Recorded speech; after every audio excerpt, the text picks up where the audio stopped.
네, 저는 계속해서 요엘서 말씀을 나누고 있습니다. 이제 슬슬 이 요엘서를 마무리하고 다음 소선지서인 이 아모스서로 넘어가려고 하는데 타이밍을 보고 있습니다. 언제까지 요엘서를 할까? 원래 끝까지 하려고 생각한 건 아니었기 때문에 이제 슬슬 이 요엘서를 마무리하고 아모스서로 넘어가려고 하는데 그때까지 이 요엘서 말씀에 잘 집중해서 또 말씀을 들어주시길 부탁드리겠습니다. 오늘 우리가 함께 읽은 이 말씀 앞부분에서는 이스라엘 땅을 회복시키시고 또 그들의 삶을, 이 이스라엘 사람들의 삶을 이 풍성하게 하신 하나님께서 오늘 말씀이 시작되는 이 부분이 28절에서는 그 후에 회복시키신 후에 하나님의 영을 그들에게 허락하실 것이다, 부어주시겠다라고 말씀하십니다. 이러한 모습은 하나님과 하나님의 백성인 이 유다 백성들 사이에 이 하나님의 백성들의 죄로 인하여서 가로막혀 있던 이 벽이, 이 담이 허물어지고 이 하나님과의 영적인 교류가 다시 활발하고 풍성하게 일어나게 될 것을, 그리고 하나님의 백성과 하나님과의 이 풍성한 교제가 다시 넘치게 되는 것을 말씀하시는 것입니다. 그러면서 하나님의 영, 곧 이 성령을 부어주셔서 하나님과의 활발하고 풍성한 교제가 있게 되는 그 은혜를 만민에게 부어주실 것이다 라는 말씀을 하고 계십니다. 여기서 말하는 만민, 이 만민은 모든 사람을 의미합니다. 이 모든 사람들을 의미하는 이 만민이 원어로는 콜바사르라고 합니다. 이 콜바사르는 모든 사람을 의미하는 단어인데 그런데 이 땅에 있는, 이 세상에 있는 모든 사람을 의미하는 것은 아닙니다. 그러면 어떤 사람들을 의미하는 걸까요? 어떤 사람들을 가리키는 걸까요? 모든 사람들, 만민, 바로 하나님의 백성 모두라는 의미입니다. 하나님의 언약 백성 모두, 하나님이 구원하시기로 작정하시고 택하신 그 백성들 모두, 그 모두에게 하나님께서 하나님의 영을 부어주시겠다라고 말씀하십니다. 그리고 이 표현은, 이 콜바사르라는 이 표현은 구약의 이스라엘 민족들에게만 한정되어 있는 하나님의 언약 백성이 아니었고요. 하나님께서 구원하시기로 작정한 사람들, 하나님께서 구원하시겠다고 작정하신 그 이방인들까지도 포함된 그러한 사람들이었습니다. 이방인이지만 하나님께서 구원하시고자 작정한 사람들, 유대인이든 이방인이든 하나님께서 구원하시기로 작정하신 그 모든 사람들, 그래서 하나님의 언약 백성이 된 그 모두에게 하나님의 영을 부어주시겠다라고 말씀하십니다. 신약에서도 우리는 성령님의 이 강림을, 이 하나님의 영이신 이 성령의 강림하는 그런 모습을 우리는 볼 수 있습니다. 오순절의 성령 강림 사건은 이 당시 이 예루살렘 다락방에 모여있던 120여 명의 사람에게 임하였던 사건이었는데, 이 예루살렘 다락방에 이 모인 사람들에게 임한 성령은 여호와 하나님의 백성이 된 이 모든 사람들에게 동일하게 임하게 될 것을 예표하는 그러한 사건이었습니다. 그래서 예루살렘 다락방에서 임하신 이 성령은 이후에 여러 사람들, 심지어 백부장인 고넬료의 집에 있던 이방인들에게까지도 임하게 되는 것을 우리는 성경을 통해서 볼 수 있습니다. 이것으로 하나님께서는 구원받아서 하나님을 높이며 하나님을 하나님으로 고백하는 그 모든 사람들에게 하나님의 영, 곧 성령을 부어주신다라는 것을 우리는 알 수 있는 것입니다.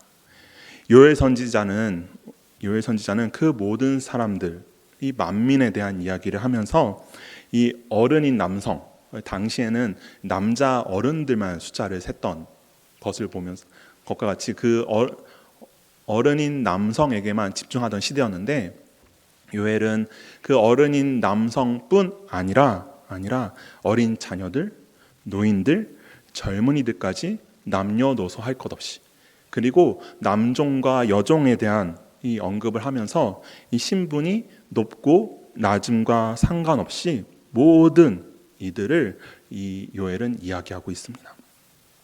그리고 그 말씀 그대로 이루어지는 것을 우리는 신약, 즉 사도행전의 말씀, 이 예루살렘 다락방 사건으로 우리는 그것이 증명되는 것을 볼 수 있습니다. 이러한 요엘이 하는 말은 이 당시에는 쉽게 받아들이기는 어려운 말이었어요. 어려운 내용이었습니다. 왜냐하면 이 구약 시대에는 하나님의 영을 받은 사람들이 제한되어 있었기 때문입니다. 구약 시대에도 하나님의 영을 받은 사람들이 있었지만 그들은 이스라엘을 대표하는 이 장로들이거나 아니면 하나님의 백성들을 구한 사사들이거나 하나님께서 세우신 그 왕국의 왕들 또는 하나님의 말씀을 대신 전하며 선포하던 이 선지자들 정도였기 때문입니다. 이렇게 뭔가 특별한 역할을 감당하던 사람들에게만 임하던 하나님의 영이었기 때문에 요엘이 모든 만민에게 하나님의 영이 부어진다라고 했을 때 이 말씀을 들은 자들에게 이 내용은 실로 놀라울 수밖에 없는 그러한 내용이었던 것입니다. 하지만 당시에는 이 만민에게 하나님의 영이 부어지는 것이 신기하고 놀라운 일이었을지라도 지금 이 시대의 우리에게는 어떻습니까? 물론 신기하고 우리에게도 하나님의 영, 성령이 임하는 그 모습은, 그 사건은 놀랍고 신기한 일이지만 그것이 불가능하다라고 여기지는 않습니다. 우리에겐 그런 일이 일어날 수 없어 라고 우리는 생각하지 않습니다. 그 일이 가능하다고, 그리고 그 가능하다는 그 수준을 넘어서서 당연히 그렇게 될 것이라고 우리는 다들 믿고 있습니다. 하나님께서 예수 그리스도를 통하여서 이 예수 그리스도의 십자가 사건을 통하여서 우리에게 구원을 허락하셨기 때문입니다. 그리고 그 예수 그리스도로 인하여서 하나님과의 막힌 담이 허물어지고 이 구원의 문이 우리에게 활짝 열려서 그래서 우리에게 그 하나님의 영, 성령님이 임하시는 그 사건들을 우리는 모두 경험하고 체험했기 때문입니다. 그것을 믿는 우리는 이 하나님이 부어주시는 그 성령을 받은 사람이다라는 것을 모두 믿을 수 있는, 당연하게 믿게 되어지는 그러한 사람들이다라는 것입니다. 우리는 하나님께서 택하신 사람들입니다. 하나님께서 택하셔서 구원받은 사람들입니다. 하나님의 구원받은 자들로서 하나님의 영이 부어진 사람들입니다. 우리에게는 성령님이 함께 하심을, 성령님께서 임재하는 그러한 사람들이다라는 것을 모두가 믿으시기 바랍니다. 28절과 29절에서 이 여호와의 날이 오기 이전에 하나님께서 구원하시기로 작정한 이 하나님의 백성에게 하나님의 영이 임하게 될 것을, 하나님의 영이 부어질 것을 하나님은 말씀하셨습니다. 그리고 이어지는 30절에서는 여호와의 날이 다가오는 것의 징조로서 하늘과 땅에서 피와 불과 연기 기둥이 나타나게 될 것을 말씀합니다. 우리 30절을 다 함께 읽어볼까요? 내가 이적을 하늘과 땅에 베풀리니 곧 피와 불과 연기 기둥이라. 아멘. 30절에서 말하는 이 피와 불과 연기 기둥이 의미하는 것은 심판과 멸망입니다. 하늘과 땅에 피와 불과 연기 기둥을 통하여서 이 심판과 멸망이 있을 것이라고 이야기하는 것입니다. 분위기가 갑자기 바뀌는 것 같지 않나요? 말씀의 분위기가 바뀌었습니다. 28절과 29절에서는 이 하나님의 백성들에게 하나님의 영이 임하게 될 것이라고, 뭔가 은혜의 말씀인 것처럼, 은혜가 있을 것처럼 말씀하셨는데 그것과는 다르게 갑자기 30절에서는 또 심판과 멸망에 대한 말씀을 하시는 것을 우리는 볼 수 있습니다. 이것은 이 요엘서 말씀을 통해서 계속 말씀드리고 있는데 이 여호와의 날이 가지는 이중적인 의미 때문입니다. 여호와의 날에 있는 이 이중적인 의미가 오늘 우리가 본 이 요엘서 2장 28절부터 32절에서도 나타나고 있는 것입니다. 여호와의 날은 하나님께서 하나님의 영을 하나님의 백성들에게 보내주심으로써 이제 드디어 마지막 때가 다가오고 또 그 마지막 때에 최후이자 종말의 때에 하나님의 구원을 받는 자들과 하나님의 심판을 통해서 멸망하는 자들이 확실하게 나누어지게 된다는 것입니다.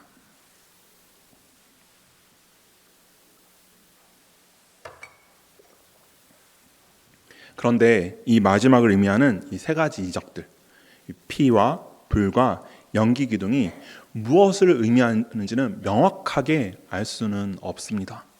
하지만 이러한 이적들이 하나님의 임재와 관련이 되어 있고 또한 하나님께서 직접 행하시고자 하는 그 심판과 관련이 있다라는 것만은 확실합니다.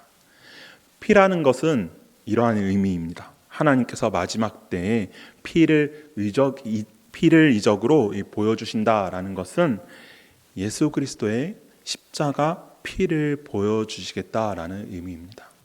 그렇기 때문에 바로 그 피, 그 죄인인 우리를 대신하여서 십자가에 못 박히신 그 십자가의 예수님의 보혈, 그 피를 믿는 자들은 구원을 얻게 되지만 그렇지 않고 그 피를, 그 보혈을, 예수 그리스도의 그 십자가 보혈을 믿지 않는 자들은 그 예수 그리스도의 십자가 보혈이 나와는 전혀 상관없다라고 여기는 사람들은 멸망에 이르게 된다라는 의미입니다. 피가 그러한 의미라면 그럼 불은 또 어떤 의미일까요? 구약에서의 불은 하나님의 임재 사건에서 자주 등장을 합니다.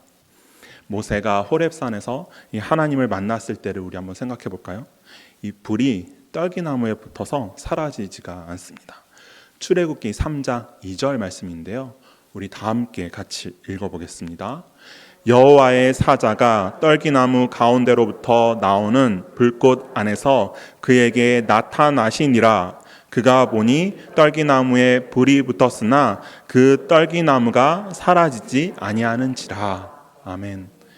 이 출애굽기의 사건을 통하여서 하나님이 나타나실 때 불이 함께 등장하는 것을 알 수가 있습니다. 또 하나님께서 모세와 이스라엘 백성들에게 이 십계명을 주실 때에도 불과 함께 나타나셨습니다. 출애굽기 19장 18절인데요. 제가 읽겠습니다. 시내산의 연기가 자욱하니 여호와께서 불 가운데서 거기 강림하심이라. 그 연기가 옹기가마 연기같이 떠오르고 온 산이 크게 진동하며 라고 하면서 또 하나님께서 나타나실 때 불과 함께 나타나시는 것을 볼 수 있습니다. 그런데 이 불은 하나님께서 임재하실 때, 하나님께서 나타나실 때에도 이 불이라는 것이 나타나지만 또 하나님의 심판을 상징하는 것으로도 성경에서 사용되는 것을 우리는 볼 수 있습니다. 신명기 32장 22절입니다. 우리 이 말씀 함께 읽겠습니다. 그러므로 내 분노의 불이 일어나서 스올의 깊은 곳까지 불사르며 땅과 그 소산을 삼키며 산들의 터도 불타게 하는도다. 아멘.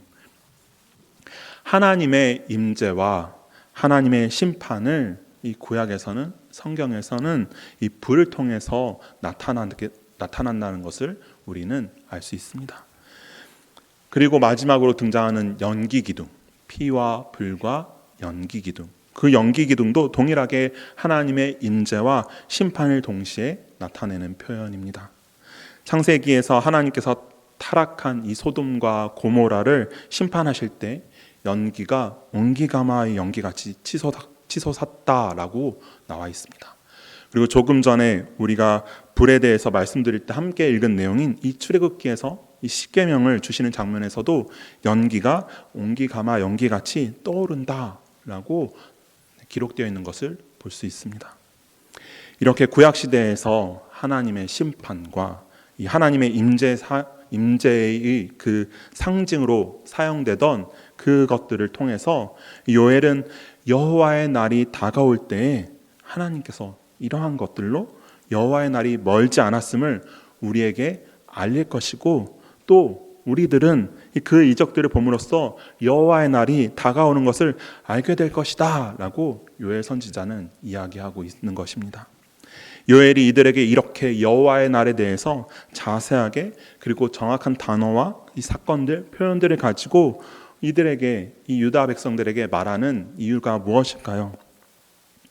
요엘이 지금 유다 백성들에게 여호와의 날에 대해서 경고하고 있는데 이 경고에는 어떠한 의도가 있을까요? 제가 계속해서 이 요엘서 말씀을 통해서 나누고 있는 주제입니다. 바로 회개와 회복입니다. 타락한 이들에게 회개를 말하고자 하는 것입니다.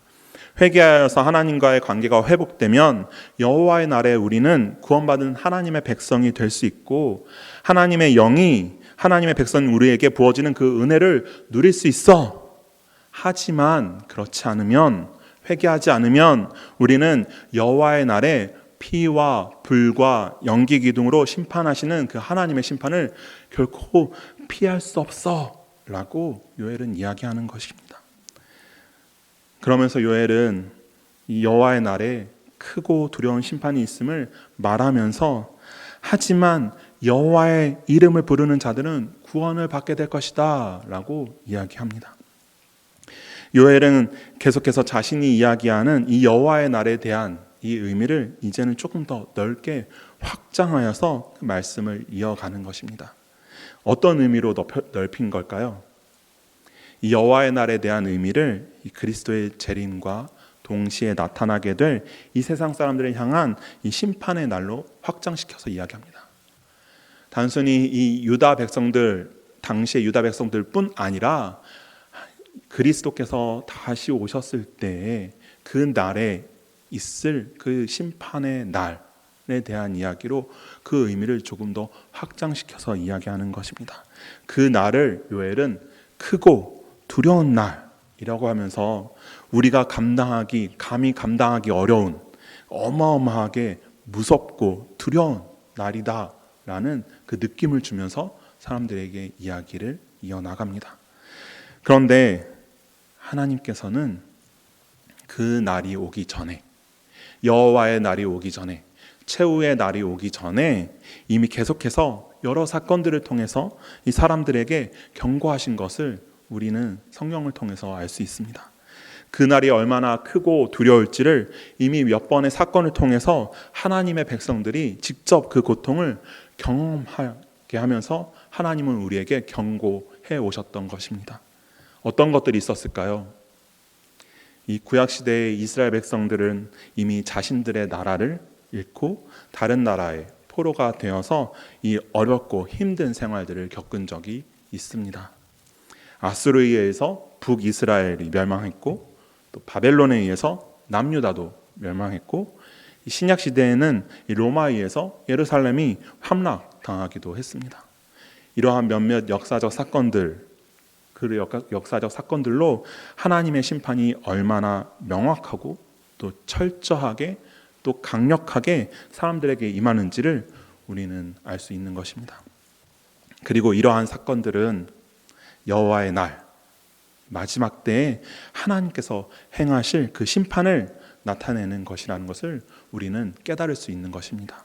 여호와의 날에 어떤 사람들에게는 이렇게 크고 두려운 심판이 있게 되지만 또 어떤 사람들에게는 단순히 심판과 멸망이 아닌 구원의 날이 될 수도 있는 것입니다. 그렇다면 어떤 사람들에게 이 크고 두려운 심판이 있게 되는 것일까요? 그날까지, 여호와의 날, 심판의 날까지 회개하지 않고 하나님을 떠나 있던 자들에게 임하게 되는 심판입니다.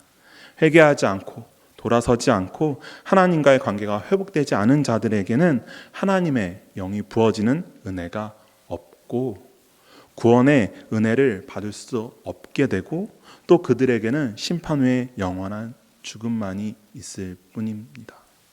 그렇기 때문에 그 영원한 죽음을 피하기 위해 우리는 주의 이름을 부름으로써 구원을 받아야 하는 것입니다. 그리고 우리뿐 아니라 이곳에 함께 모여서 예배하는 우리뿐 아니라 이 땅의 모든 사람들이 하나님의 이름을 부르는 자들이 되어서 만민이 하나님의 이름을 부르는 자들이 되어서 그 구원의 은혜를 누리게 되어야 할 것을 우리는 모두 깨달아 알아야 할 것입니다. 그 일을 위해서 힘쓰는 우리 수원명성교회가 되기를 간절히 원합니다. 하나님은 하나님의 이름을 부르는 자들은 구원을 얻게 될 것이라고 말씀하셨습니다.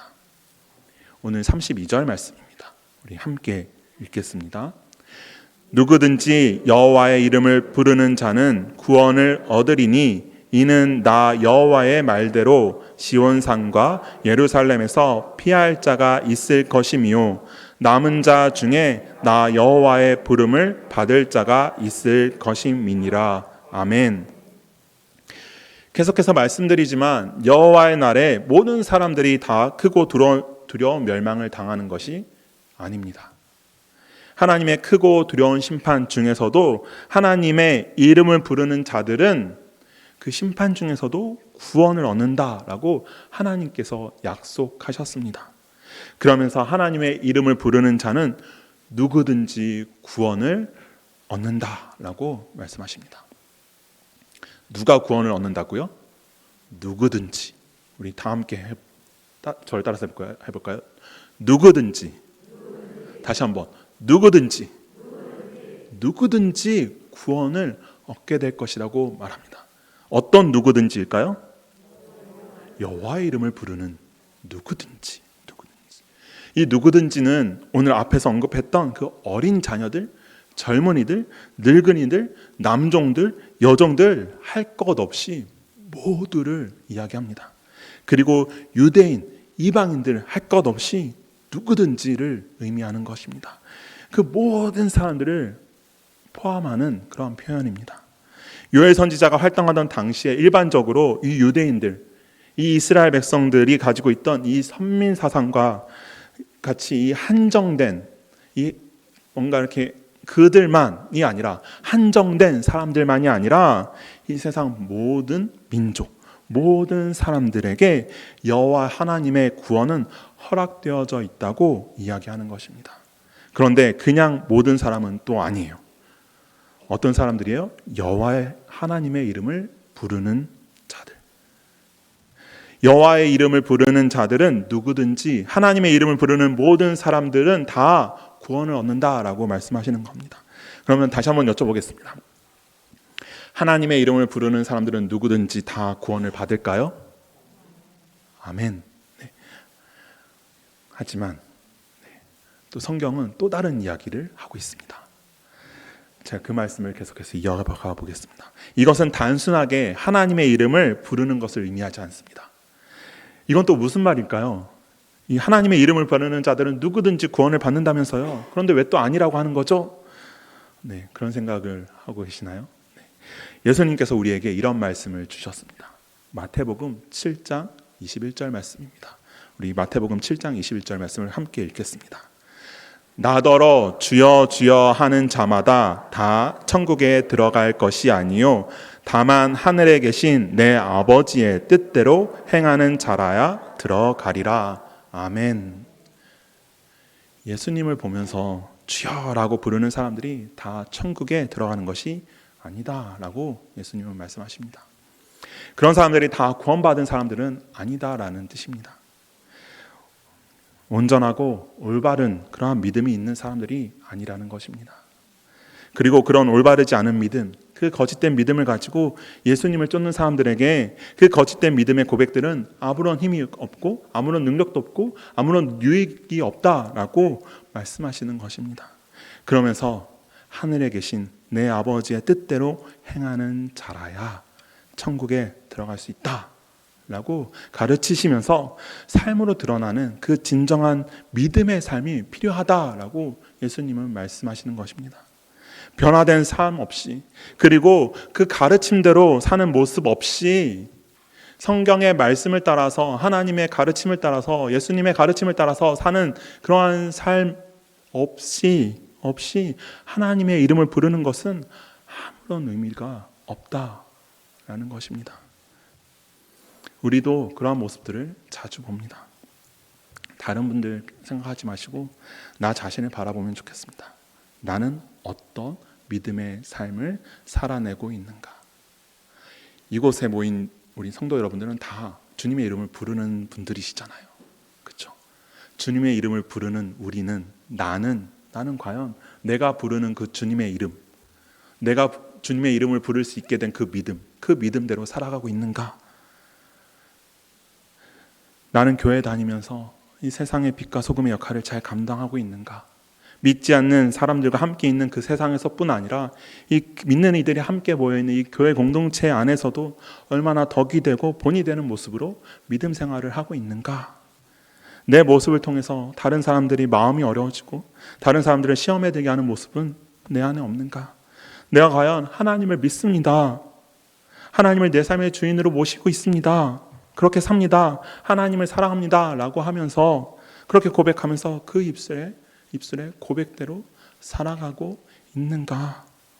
우리 스스로를, 나 스스로를 돌아보기를 원합니다. 여기 이곳에 서서 말씀을 전하는 저는 어떨까요? 저는 목사입니다. 목사라는 타이틀을 가지고 천국에 들어갈 수 있을까요? 왜 아무도 말씀 안 하시죠? 네, 그렇습니다. 네, 맞아요. 아니에요. 목사라는 타이틀을 가지고 있다고 해서 천국에 들어갈 수 있는 건 아닙니다.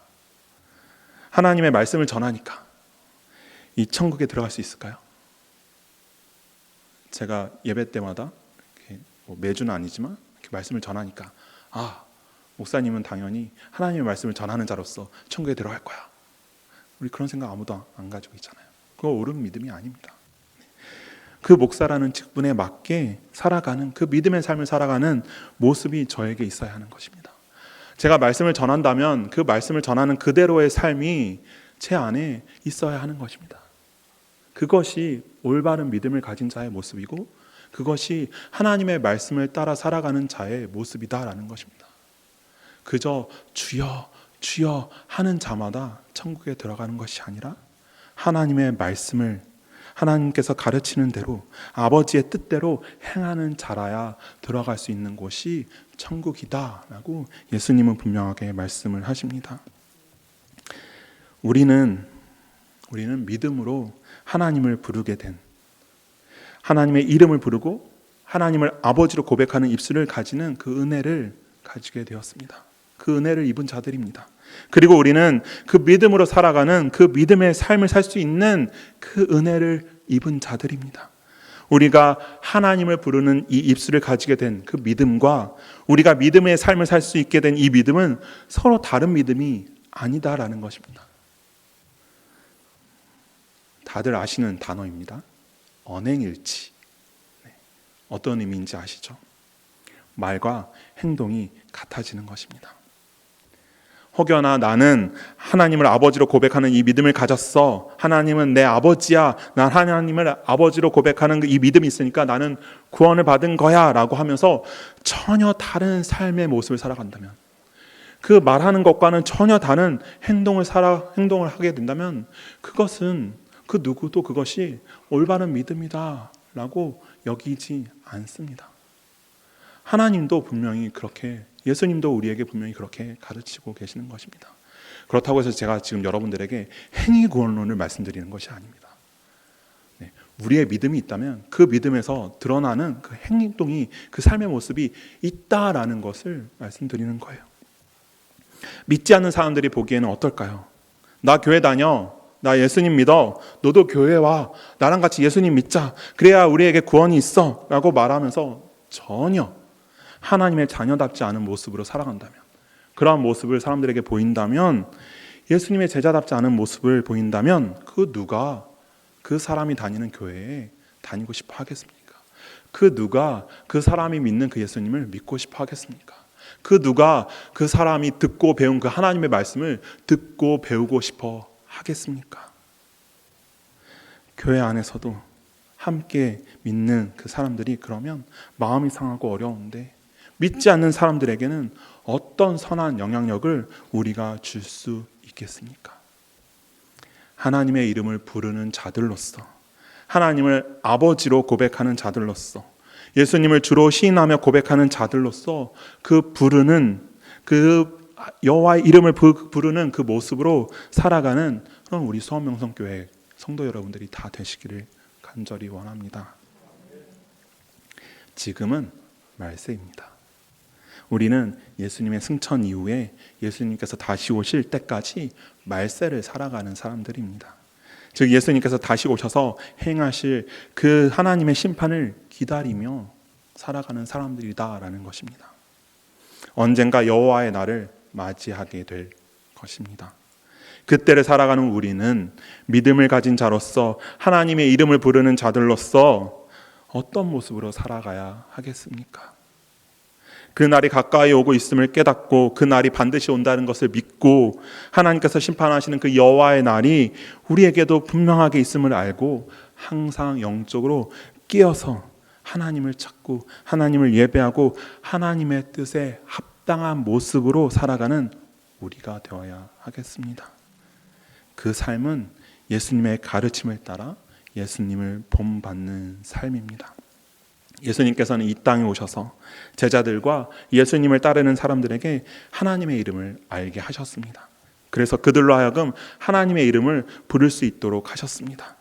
예수님께서 사람들에게 하나님의 이름을 알게 하신 그 모습은 하나님의 성품과 하나님의 능력과 거룩하심과 공의와 사랑의 모습을 예수님께서 직접 보이시면서 하나님께 순종하는 삶을 통하여서 사람들에게 알게 하셨습니다.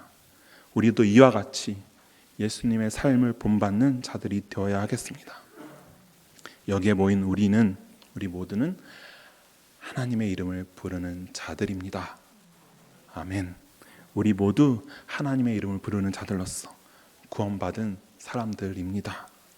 하나님의 이름을 부르는 구원받은 자들로서 이제 그 구원받은 은혜로 살아갈 때에 하나님의 이름을 부르는 그 의미를, 하나님의 이름을 부를 수 있도록 우리에게 주어진 그 믿음의 의미를 다시 한번 되새기며 하나님의 말씀을 따라 살아가는 그 믿음의 삶을 살아가는, 믿음의 삶을 살아내는 우리 수원명성교회 성도 여러분들이 다 되시기를 간절히 축복합니다. 기도하겠습니다.